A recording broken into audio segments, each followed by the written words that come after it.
Hi guys, in today's video I'm going to show you how I'm going to secure my tomato plants for windy weather. As most of you know, here in Arizona we get really strong winds during monsoon season, up to 50-60 miles per hour. We get microbursts. Today I'm going to build trellises or stakes for my tomatoes that are designed for strong winds. Here is how I decided on design of my trellises. I got information from my uncle, from my mom, from my dad, from the internet. I gathered it all together, and then I come up with my own ideas, and then all that information I kind of adjusted to fit the Arizona weather. So it's a fun project. It's a bit of work, but it's hopefully worth it. We'll see in the summer. So let's go to work. I will guide you step by step how I did it. So the first thing I did is I bought two 2x4 8-feet boards, and I cut one of them 6 feet high, the other one is 5 feet high, and I will show you why. You can definitely do the same size, both of them, but because of my raised bed garden I had to cut them different length. So one is 5 feet, the other one is 6 feet, and I will show you how I'm going to secure them to my raised bed garden. And the reason I cut the boards to different lengths is because this board here, it's on the top of the raised bed. It's on the top of the side of the raised bed garden. And the other board, it's going to be on the side. I'll show you that as well. So here is what I'm going to attach, the taller board. And that's why it's 1 foot taller, because it's on the side of the bed, not on the top, and I wanted them to be uniform as far as height. So I will show you now how I am gonna attach them to my raised bed garden.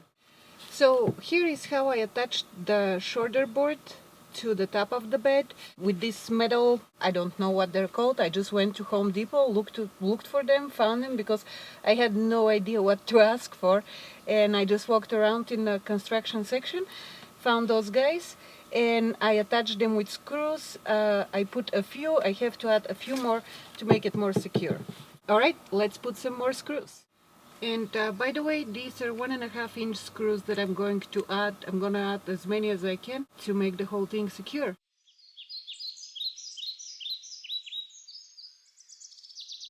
So now that I'm done with the board on the other side, I'm going to attach this board to the side of the raised bed. I think that's going to make it pretty safe and sturdy. Alright, I'm going to put those long screws. I'm going to put 5 of these guys, maybe even more. I'll see how sturdy it is, and I will secure it to this side of the garden. So first, I'm going to clear the rocks a little more. Right, I think that's about right. Yep, that should be okay. Alright, it turns out I'm going to have to drill pilot holes because these screws are just not going in. So I'm going to drill as many pilot holes as I need.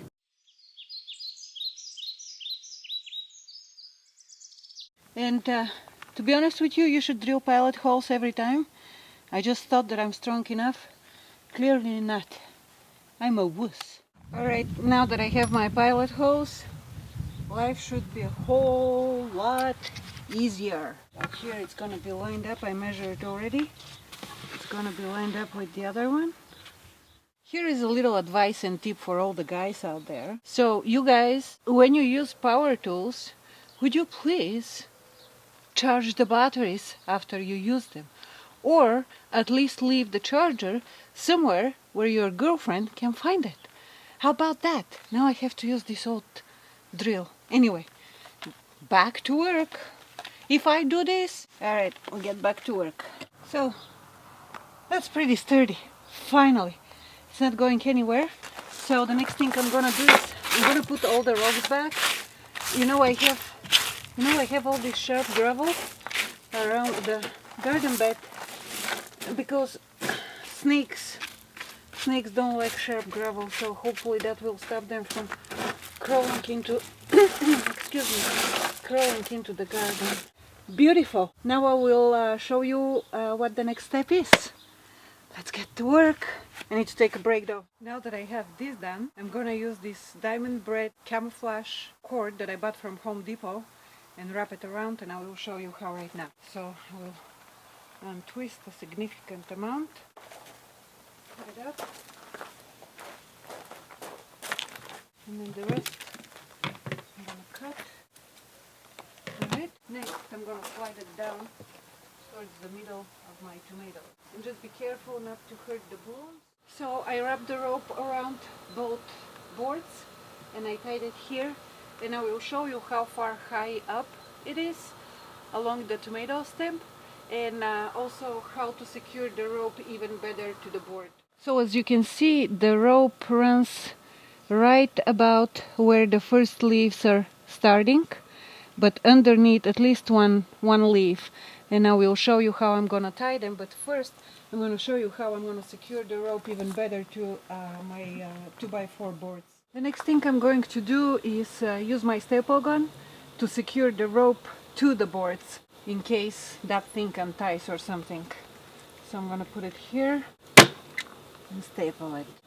Then I'll put one, and I will continue on both sides, and then I will move to the other board and do the same thing. So now I'm gonna do another row of rope further up, about, I would say, 7 or 8, maybe 10 inches further up than the first one. And it's a little bit too high up, but I'm gonna slide it down. And now I'm gonna go and secure it on the other side. So next I'm gonna show you how I'm gonna secure the tomatoes to these cords and how I'm gonna guide them through. And I got these cuts from an old t-shirt. I could have bought something fancy from the hardware store. So I'm gonna take my little rope, put it around the plant, cross it, and then tie it here. There is no need to tie it too tight so they can grow. Alright, there you go. Cheap, and just make sure you make that little cross here, that little 8, so the plant doesn't rub against the rope. And then here is the other sucker, and I'm gonna tie it to the outside of the rope since it's already growing out this way. So I'm gonna put it around, make a little cross, and then tie it to this side of the rope. Again, not too tight, so it has room to grow.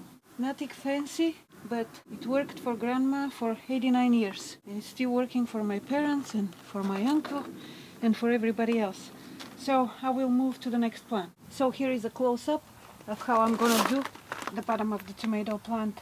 So as I said, put it around the plant, then cross it over or make a loop or whatever you want to call it, and then tie it over here. And again, not too tight, but we just don't want the tomato plant to be touching the ropes when it's windy.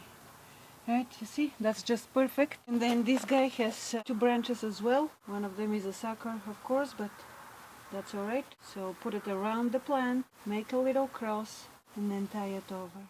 So now that these guys here, this row, are all safe and secure, I will move on the other side where the 2 single tomato plants are that I don't have these poles, so I'm gonna show you how I'm gonna secure them. I just don't want to waste money on 2 other poles since I only have 2 tomato plants there, but next I will show you how I'm gonna secure those. So earlier I was saying that I'm gonna do a different project for the 2 single tomato plants, but I got distracted. We had a snake in the backyard. We dealt with it, sort of. It's still somewhere out here. We couldn't chase it out. But anyway, I don't think it was poisonous. I decided to do the same thing here for the 2 single tomato plants that I did for the rest of my tomato plants, because the other project, it was getting a little too difficult and a little too expensive, and I don't think it was gonna work. So that's why I decided to get another 2x4 10 feet board, cut it, and I already secured it here. So now I have to put the rope, and I'm gonna do the same thing. I'm going to loop it around in the bottom at about 10 inches height, and then I'm going to do another loop at about 20 inches height. Alright, let's get to work. I hate snakes. So if you have any questions on how I secured my tomato plants, please put them in the comment section below. I know there are a lot of different options for securing and caging tomato plants, but this is the option I chose. As I said, this is a combination of advice that I got from different people in my family, and then I adjusted to our Arizona weather. It is a bit of a project, but it's pretty safe and secure. These tomato plants are not going anywhere. The next video is going to be on hand pollinating my tomato plants. And if you like this video, please give it the thumbs up. That would mean a lot to me. And if this is your first time on my channel, please subscribe for more videos on gardening and gardening tips. Thank you so much for watching today, guys. I really appreciate it. Have a good day. Bye.